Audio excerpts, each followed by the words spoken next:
last year has been one of the toughest challenges of my life. However, not as tough as hearing a doctor tell me that my only child, despite their efforts, did not make it. And then learning that as her mother, the one who's supposed to protect her, played a role in it. And I failed her, I failed my family, and I failed myself. Since that morning, I began living a life sentence of my worst nightmare. 2 months prior to losing my daughter, I was sent to the emergency room in the middle of the night. I had severe bruising around my neck, over 30 stitches, and one less finger. This is the night that changed the entire course of our lives. I know that if not for that night, and the prescriptions given to me for pain, I would be celebrating today more than 5 years sober with my beautiful daughter. The following 3 weeks after her death, I spiraled. However, since then, I've completed several treatment courses and I've taken myself off of methadone. I have an incredible support system. My entire family has stood behind and supported me through this. Your Honor, I am capable of success, and I am capable of long-term sobriety. Today I'm asking you to give me an opportunity to show my strength and my dedication to change, to get back on the path I created for myself 5 years ago. Thank you, Ms. Steele. Well, the parties have already talked about a couple things. There are some cases, no matter what sentence I give, what everyone in the room really wants, I can't give back. I can't give any of you a day, an hour with Rosalie again. I can't give her back to her big sister where they can play another day, where they can go on swing, where she can play with this puppy that we all probably would like to see.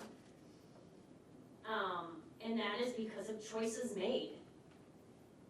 And in many ways, this case highlights for us a situation that every day is present in our community. Ms. Templis talks about it. Mr. Musoff practices in criminal defense work, I think probably 99% of the time. So he has these cases where we don't know what will happen to those drugs in a home. It's actually surprising to me as I sat and looked through this case and read the pre-sentence and the letters and thought that there is not yet an enhancer for possession of a controlled substance when you bring in those substances into a home where a child lives. I know there would be a lot of consequences to that because we have people fighting addiction. And I see that in every kind of case that comes before me.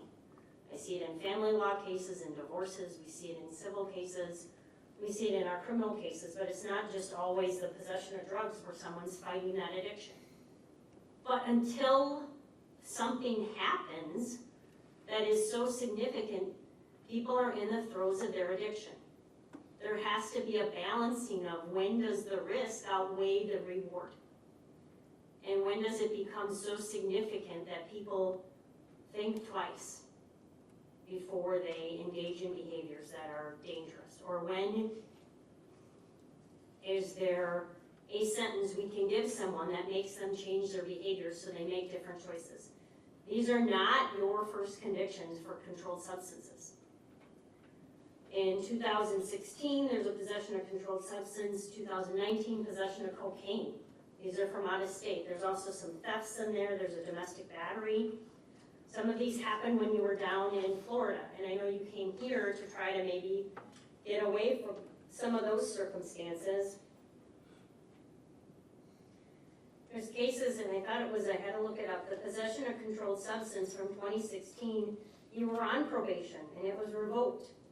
So there was an opportunity 8 years, maybe 7.5 years prior to this offense, where you were given the opportunity to try to address this issue through probation, through supervision in the community. there are a number of factors the court has to balance in this case. And I know that Rosalie's passing in count 1 is the overriding offense that has to be focused upon. But let's not forget count 2. And this Tempest, I think, tried to politely speak about it, but you brought a loaded syringe with fentanyl, and I forget the other substance that was in it. Was it methamphetamine, Ms. Tempest? Amphetamine. Concealed in your body, which for a female that means you put it in your vagina. And you brought that syringe into the jail the day you were arrested. So you have to think about what is the thought process for that person at that point as well, that is going to take that extreme risk. Because it was an extreme risk. You could have so easily hurt yourself in that process, or before you were able to get up to our jail. It's why the jail has the body scan devices we now have in jails too, because people will hide these substances and attempts to bring that in. So we can't forget about count 2. So inconsequential compared to Rosalie and the loss of her life, but it tells the story, this seal, of what was going on. There are a number of factors that the court has to look at. Counsel has talked about those. Those include who's the person that comes before me, what is the offense that occurred, what is the need to protect the community, what is the impact upon the victim. There can also be, no one's really said this, but the court also has to focus on what deterrence comes from a sentence. You were 28 years old, almost 29 when this offense happened, if I'm doing the math right. You're not someone who we see who is 18, 19, 20, who just had a baby, is struggling, just trying to raise that child, but you're someone who's had some years of adulthood. By all accounts, a great employee. People write about that in the seal. A caring mother, but you are someone who made very significant choices that bring you here. And I think what can't be diminished is while you were fighting some of the issues that came from the case, you're also talking about it in these text messages, like it's just going to get a piece of chocolate or whatever your vice might be when you're communicating with Fahim. Do you have one? Can I have one for the morning? I just did mine to try to go back to sleep. My shit hurts. My shit hurtin'. H-U-R-T-T or H-U-R-T-I-N-N for the court reporter. She wants to type it as it's typed in the messages. And then he tells you to go in the bag with the bear. So we're gonna have a backpack in a house with a 2-year-old that's got a picture of a bear on the front of it. So what do you think at some point that 2-year-old might, well, let's go look in this bag. It's interesting because we've had Spider-Man bags where drugs have been hidden as well. Whether that's the choice, we're gonna hide it in something that a little kid might have that they're not gonna think the criminals would keep their drugs in. And then there's discussion about where to find it. It's in one of the zippers, which backpack, the green and red one. What you ask him, you say you're going to grab some, but then later there's messages where you're talking about you need to figure out if you're going to make a trip or not, to where, well, either to you or my other guy. So Mr. Jones wasn't the only one that was likely giving you, or you were buying drugs from at the time. But then what I thought was interesting is there's a message you send to him on the 4th of January. Okay, yeah, I'll weigh it out, but I don't know where my scale went. So if you're someone who's just, I need a pill every, you had your own scale to use at some point for something. And then there's talk about needing to split it up for him, so I don't know if you're also trying to sell to others, it doesn't really matter to me. But nowhere in there is there any recognition that you have this beautiful 2-year-old running around the house with you. Now, I don't think anyone here, and I think they're trying to do a good job now in educating how much is needed And you should know, because I'm sure you've had to scold her at times, that Rosalie would get into anything and everything. Kids do. They put anything and everything into their mouth. Piece of lint on the floor, whatever they find.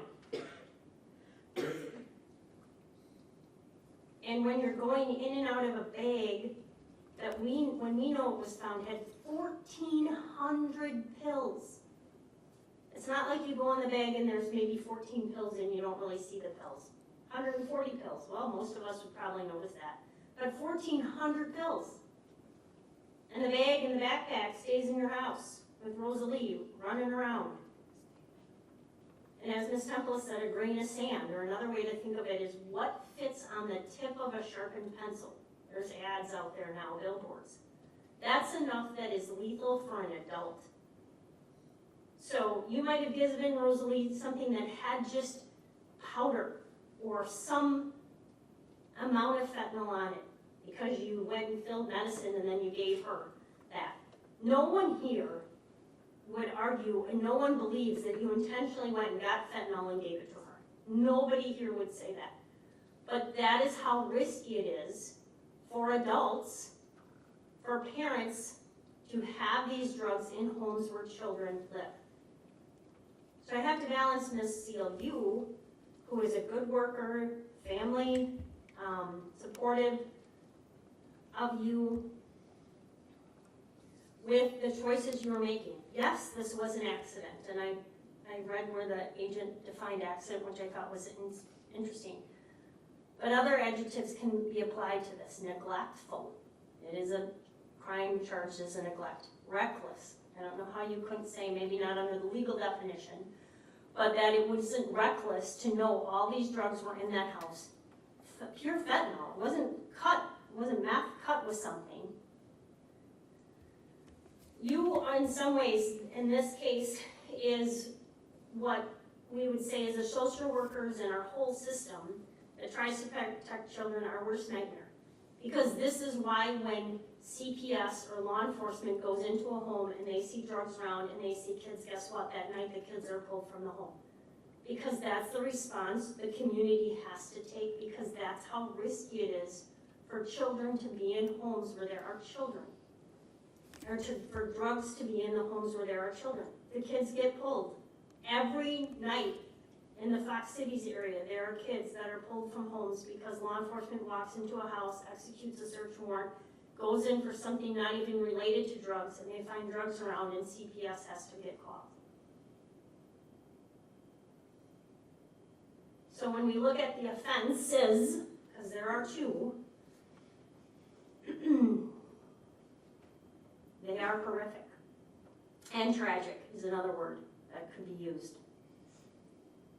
When we look at the second offense, it tells me that your mindset was still on feeding your addiction and hadn't yet started to address what was going on and the risk you posed to yourself or others by bringing that syringe into the jail. We then look at the protection of the community, the victim impact, and this is where deterrence comes in. This has a ripple effect. I did not expect to hear today about this half-sister and how she last probably not 90 days ago, 84 days ago-ish, wanted to celebrate her half-sister's birthday. Because that's the impact Rosalie had on her and how she wants to try to keep her memory alive. And for the father, Salvador, and his mom to come and say they're at a loss. And I know Ms. Chavez speaks broken English, but you can hear how heartbroken she is hearing her son cry about this. Because as a parent, we want to do anything to help protect our children. And they have had to process this loss. But it has a ripple effect. And when he spoke, and I thought about it when I read his statement in the pre-sentence report, I am sure he carries an immense sense of guilt about had I not done this or had I not been incarcerated, maybe things would have been different because he might have had Rosalie that weekend or that night or been a different influence.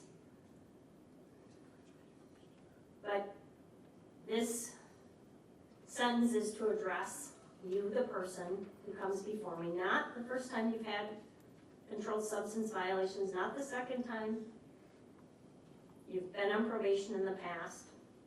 The offense is significant, as noted. There's not more significant, I can't think of, there going to be a more significant offense of neglect of a child with the consequence is death.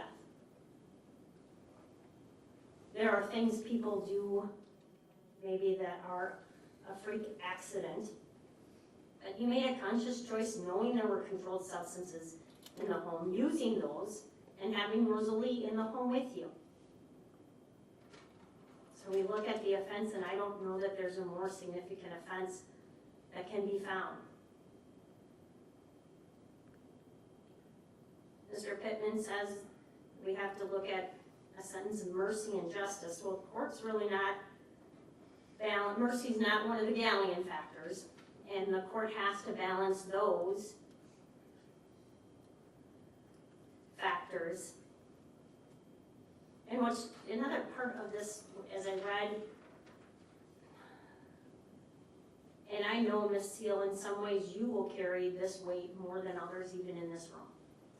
You were Rosalie's mother, but in a different way it has impacted all of them. Because we don't know who she would have became, what she would have turned out to be in our community.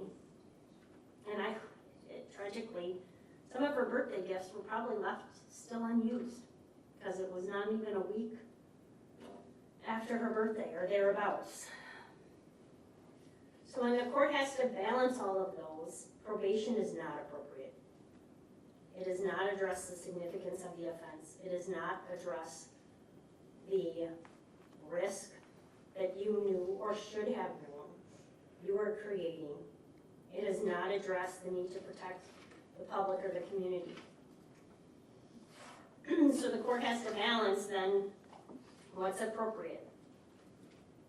The time you're confined in prison can be extended if you violate any prison regulation or if you refuse or neglect to perform required or assigned duties. If your time in prison is extended under this bad time provision, you could be required to serve up to the total length of your sentence in prison. The penalties which can be imposed by the Department of Corrections are 10 days for the first offense, 20 days for the second offense, 40 days for the third and each subsequent offense. In addition, if you're placed in an adjustment program or controlled segregation status, your term of confinement can be extended by a number of days equal to 50% of the number of days which you spend in adjustment program or controlled segregation status. Finally, if while you're in prison you file a lawsuit which the court finds to be filed for a malicious purpose or solely to harass the party against which it is filed, if you testify falsely or otherwise knowingly offer false evidence or provide false information to the court in that lawsuit, the court can order that your term of confinement be extended up to the total length of your sentence. While you're on extended supervision, you'll be subject to certain conditions. If you violate any of these conditions, you may be returned to prison to serve not more than the time remaining on your sentence. The time remaining on your sentence is the length of your sentence less any time served in custody. According to the pre-sentence report, and I'll trust their judgment, DOC always reviews this, it says she is eligible for the Challenge Incarceration Program and Substance Abuse Program. I would not believe that to be accurate with the death as a consequence, but they're saying she's eligible. I'll mark that she is. It will be for DOC and others to actually determine if that is in fact true. And it might not be, Ms. Seal, I'm just forewarning you. They are indicating you are, at least the author is, but I had thought any type of offense carrying a death did not make someone, but maybe a neglectful death does. Credit for 418 days on both sentences. The sentence on count 1 is going to be 9 years, 0 months initial confinement. That is followed by 8 years, 0 months extended supervision. That runs concurrent to the sentence on count 2, which is 18 months initial confinement, followed by 18 months extended supervision. With the credit, she might not have much time, if any, on count 2. It might already be served by the 418 days. They are, as I said, concurrent to each other. They have 418 days credit. There'll be conditions, because these are felony offenses. You cannot vote in any election until your civil rights are restored. You cannot own, operate, possess a firearm moving forward. You must provide a DNA sample. I'll make that due by July 1st. During the period of extended supervision, you must maintain absolute sobriety. That means only controlled substances that are by prescription. No alcohol, no other controlled substances.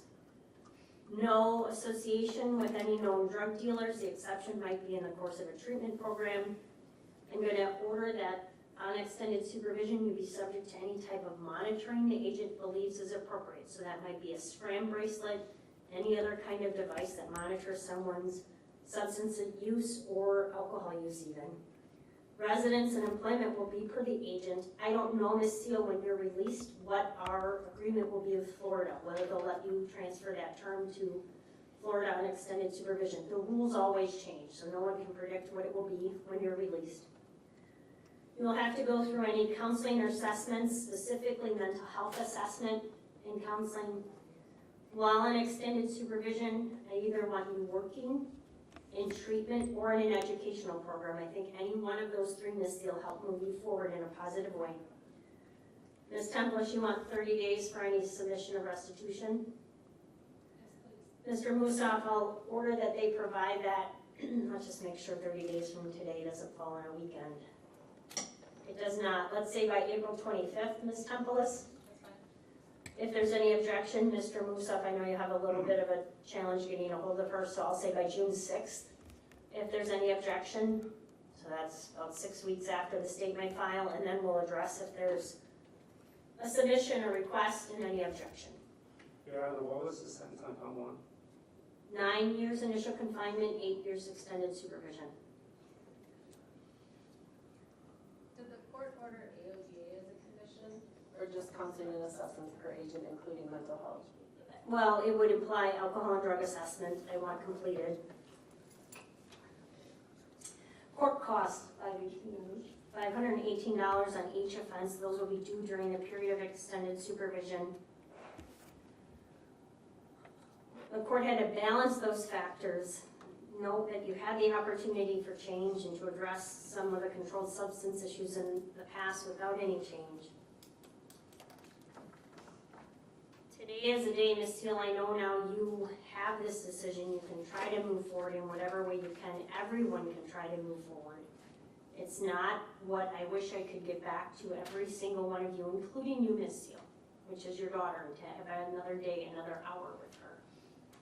But I hope through this, at some point, you find the strength to conquer the addiction and maybe make good of this. Speak if you ever feel comfortable. I didn't order community service because I want you to do what you're comfortable with.